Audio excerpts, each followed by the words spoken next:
سب کو پتا ہے کہ چاند دکھتے ہی اللہ شیطانوں کو قید کر لیتا ہے، یہ سب کو پتا ہے۔ حدیث پاک میں بھی سرکش جنات اور شیطان دونوں قید ہو جاتے ہیں، ان کو قید کر دیا جاتا ہے، جب تک چاند نہیں دکھے گا یہ نہیں آئیں گے۔ لیکن جو 11 مہینے ہم بلیم ڈالتے تھے شیطان پر کہ ہم سے برائیاں ہو گئی، گناہ ہو گئی، کیوں؟ ارے شیطان ایسا کرا دیا، شیطان ویسا کرا دیا۔ اب رمضان میں کون کرا رہا ہے؟ شیطان تو ہے نہیں، پھر فجر میں سوتا کیوں ہے؟ بغیر نماز پڑھے ٹانگ پھیلائے ویسی نماز قضا کر رہے، کون سا شیطان تمہیں سلایا؟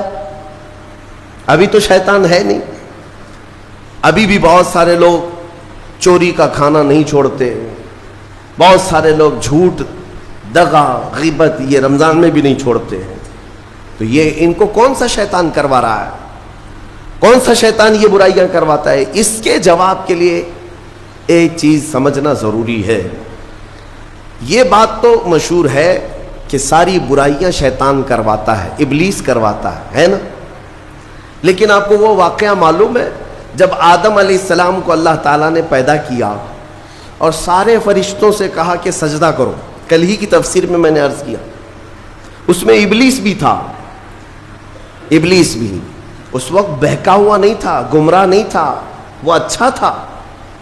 ابلیس تو بہت عبادت کرنے والا تھا اللہ تعالیٰ کی، تو اس نے اللہ کے حکم کو ٹال کر آدم کو سجدہ نہیں کیا، غرور میں کھڑا رہا، نافرمانی کیا۔